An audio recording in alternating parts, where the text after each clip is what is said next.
Hello exceptions, welcome to Coding in PC. இந்த வீடியோவில் நம்ம தேர்ட் மேக்ஸிமம் நம்பர் ப்ராப்ளமை ஹேஷ் செட் யூஸ் பண்ணி எப்படி சால்வ் பண்ணுறதுன்னு பார்க்கலாம். ப்ராப்ளம் டிஸ்கிரிப்ஷனில் நமக்கு ஒரு இன்டீஜர் அரே நம்ஸ் கொடுத்துருக்காங்க. நம்ம தேர்ட் டிஸ்டிங்க்ட் மேக்ஸிமம் நம்பரை ரிட்டர்ன் பண்ணணும். நமக்கு அந்த தேர்ட் மேக்ஸிமம் நம்பர் அந்த அரேயில் இல்லைன்னா அந்த அரேயில் இருக்கிறதுலேயே மேக்ஸிமம் நம்பரை நம்ம ரிட்டர்ன் பண்ணணும். டிஸ்டிங்க்ட் மேக்ஸிமம்னா என்னன்னு பார்ப்போம்.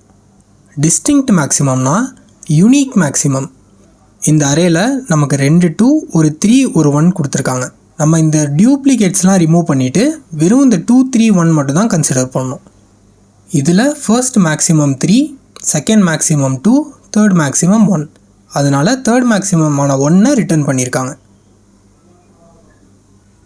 நம்ம இந்த ப்ராப்ளம்க்கு ஹேஷ் செட் தான் யூஸ் பண்ண போகிறோம்னு சொல்லியிருந்தோம். ஆனால் ஏன் ஹேஷ் செட் ஏன் யூஸ் பண்ணுறோன்னா, ஒரு செட் எப்பயுமே டியூப்ளிகேட் வேல்யூஸை அக்செப்ட் பண்ணாது. ஏன் நம்ம ஒரு அன்ஆர்டர்ட் செட் யூஸ் பண்ணலை? ஏன் யூஸ் பண்ணலன்னா, நம்ம தேர்ட் லார்ஜஸ்ட் எலமெண்ட் கண்டுபிடிக்கணும். ஸோ நமக்கு அது ஒரு சார்ட்டடாக அந்த அரே ஒரு ஆர்டர்டாக இருக்கணும். நம்ம செட் ஆர்டர்டாக இருந்தால் தான் நம்மளால் தேர்ட் மேக்ஸிமம் எலமெண்ட்டை கண்டுபிடிக்க முடியும். அதனால தான் நம்ம வெறும் செட் யூஸ் பண்ணுறோம், அன்ஆர்டர்ட் செட் யூஸ் பண்ணல. இந்த ப்ராப்ளம் சால்வ் பண்ணுறதுக்கு நம்ம RBegin சொல்லிட்டு ஒரு இன்பில்ட் மெம்பர் ஆஃப் STLஐ யூஸ் பண்ண போகிறோம். இந்த RBegin என்ன பண்ணுன்னா, நம்மளோட லிஸ்ட்டில் இருக்கிற லாஸ்ட் இன்சர்ட்டட் வேல்யூவை ரிட்டர்ன் பண்ணும். இந்த RBeginனை நம்ம வெக்டர், செட் அண்ட் மேப்பில் யூஸ் பண்ணலாம்.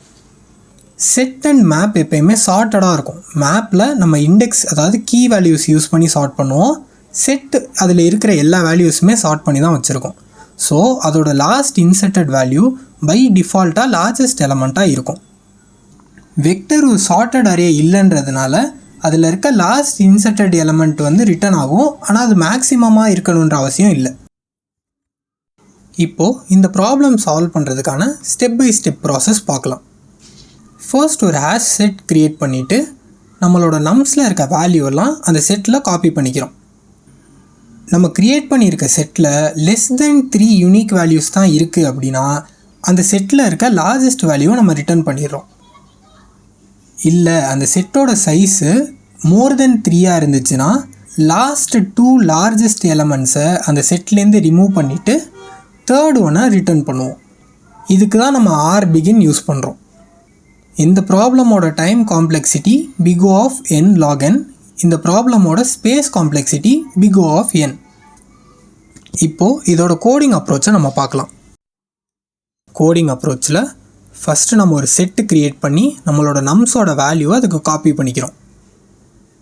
அந்த செட்டோட சைஸ் லெஸ் தென் 3 இருந்துச்சுன்னா நம்ம அந்த செட்டில் இருக்கிற மேக்ஸிமம் எலமெண்ட்டை ரிட்டர்ன் பண்ணிடுறோம். அப்படி இல்லைனா நம்ம செட்டில் இருக்க லார்ஜஸ்ட் எலமெண்ட்டை ஃபர்ஸ்ட் ரிமூவ் பண்ணுறோம். அடுத்து அதோட செகண்ட் லார்ஜஸ்ட் எலமெண்ட்டையும் ரிமூவ் பண்ணுறோம். ஸோ நம்ம ரிட்டர்ன் பண்ணுறது தேர்ட் லார்ஜஸ்ட் எலமெண்ட்டாக இருக்கும். இதுதான் இதோட கோடிங் பார்ட். இப்படி தான் கொடுத்துருக்க கொஷின்லேருந்து நம்ம எந்த டேட்டா ஸ்ட்ரக்சர் யூஸ் பண்ண போகிறோன்றதை டிரைவ் பண்ணணும். நமக்கு ஆர்டர்டாக கேட்கல அப்படின்னா நம்ம அன்ஆர்டர்ட் செட் யூஸ் பண்ணியிருப்போம். இங்கே யூனிக் எலமெண்ட்ஸும் கேட்குறாங்க, அதில் தேர்ட் லார்ஜஸ்ட்டும் கேட்குறாங்க. ஸோ நமக்கு ஒரு ஆர்டர்டு செட் தேவை. அதனால தான் நம்ம நார்மல் செட் யூஸ் பண்ணுறோம். ஃபைனலி தேங்க்யூ ஃபார் வாட்சிங். இந்த வீடியோ உங்களுக்கு யூஸ்ஃபுல்லாக இருந்துச்சுன்னா do subscribe and do follow. Thank you.